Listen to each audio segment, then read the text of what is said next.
पर गुरु पादाश्रय ग्रहण करने के पहले अपने को समझ करके, अपनी श्रद्धा को समझ करके, अपने विश्वास को समझ करके तब गुरु पादाश्रय ग्रहण करे। आजन्म पर्यंत इनके प्रति भगवत भाव हम रख सकेंगे कि नहीं, इनकी प्रत्येक आज्ञा का अत्यंत श्रद्धा पूर्वक पालन कर सकेंगे कि नहीं, ऐसा अपने मन में पक्का करके तब अपना संपूर्ण समर्पण करो। ये शिष्य की ओर से है। और गुरु कैसा होना चाहिए? गुरु के महाराज जी 3 विशेषण है।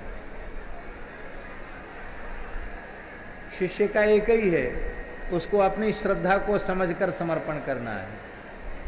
पर गुरु के 3 विशेषण हैं, दक्ष, सर्वज्ञ और रसीलो। ये 3 विशेषण हैं। गुरु को दक्ष होना चाहिए। दक्ष माने क्रिया दक्षो दक्ष नहीं, पुत्रस्योत्पादने दक्षा दक्षा मोक्ष साधने नहीं। दक्षाह का अर्थ है जीव का परम कल्याण कैसे हो, उसके लिए उसे क्या करना चाहिए, इस मर्म को ठीक से समझने वाला हो।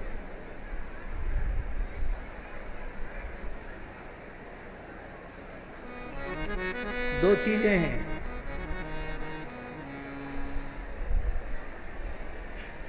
तस्माद् गुरुं प्रपद्येत जिज्ञासु श्रेय उत्तमम शाब्दे परे च निष्णातम ब्रह्मण्युपसमाश्रयम्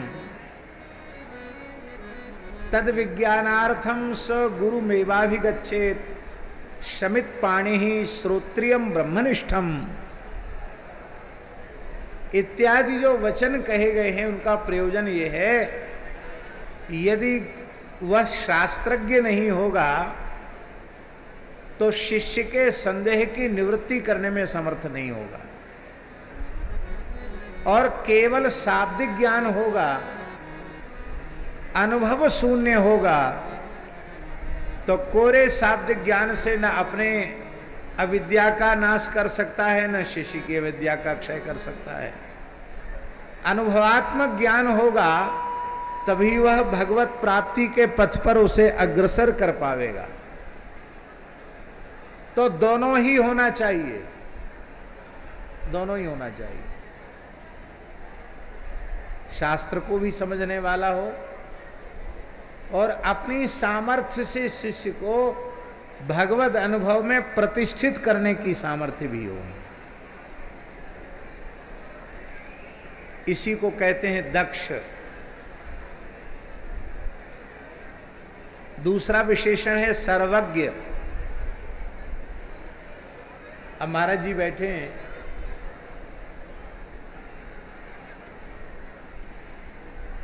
देवी देवताओं में भी महाराज जी सर्वज्ञता है। अरे देवी देवता की बात जाने दो तो बहुत ऊंचे होते हैं, मनुष्य से ज्यादा ज्ञान तो भूत प्रेतों में होता है। वो भी तमाम भूत भविष्य की बातें भूत सिद्ध करने वाले लोग बता देते हैं। भूत प्रेत की सिद्धि जिनको है वो भी कुछ विलक्षण बातें बता देते हैं जिनको लोग चमत्कार कहते हैं।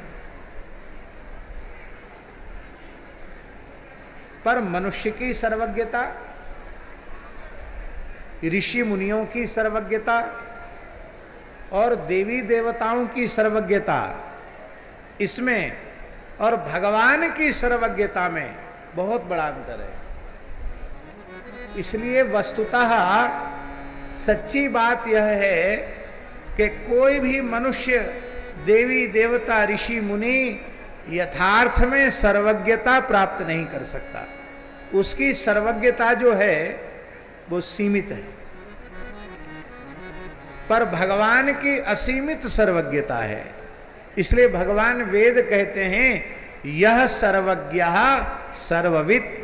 भगवान सर्वज्ञ सर्ववित् हैं क्योंकि सर्वगत सर्वरूप सर्वमय हैं। वस्त्र में धागे के अतिरिक्त और क्या है? इस पूरे ब्रह्मांड में ब्रह्मातिरिक्त कोई दूसरी वस्तु नहीं है, पदार्थ नहीं है।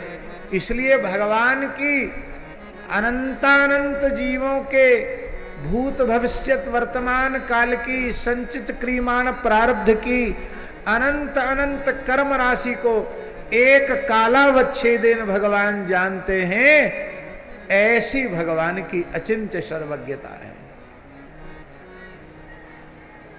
इसलिए सर्वज्ञ रसीलो का अर्थ है यस्मिन विज्ञाते सर्वमिदं विज्ञातम भवति। उपनिषद में लिखा है उस ब्रह्म तत्व का विज्ञान होने पर सबका विज्ञान हो जाता है, उस एक का ज्ञान होने पर सबका ज्ञान हो जाता है। वह एक कौन है? वह एक है ठाकुर श्री युगल किशोर जी, वो एक हैं श्री वृंदावन बिहारी लाल, वो एक हैं श्री रमण बिहारी लाल, वो एक हैं श्री रामराजा सरकार। उन एक का बोध होने पर सबका बोध हो जाता है। तो सर्वज्ञ शब्द का अर्थ शास्त्री जी सर्वज्ञ नहीं है। सर्वज्ञ का अर्थ है भगवत तत्व को की अपरोक्षानुभूति से युक्त। सर्वज्ञ माने भगवद अनुभूति से युक्त, भगवान का अनुभव जिसे हो चुका हो। परोक्ष अनुभव शास्त्र के द्वारा होता है, अपरोक्षानुभव हो चुका हो, प्रत्यक्षानुभव जिसको हो चुका हो। ये दूसरा लक्षण है गुरु का। और तीसरा लक्षण है रसीलो। दक्ष भी है, सर्वज्ञ भी है, पर प्रेमी अनुरागी नहीं है। दया करुणा क्षमा आदि दिव्य गुण उसमें नहीं है, तो उसका वह ज्ञान हमारे किस काम का? इसलिए तीसरा विशेषण है रसीलो। रसयुक्त होना चाहिए, सूखा नहीं होना चाहिए, शुष्क ज्ञान विज्ञान वाला न हो, सरस हृदय वाला हो।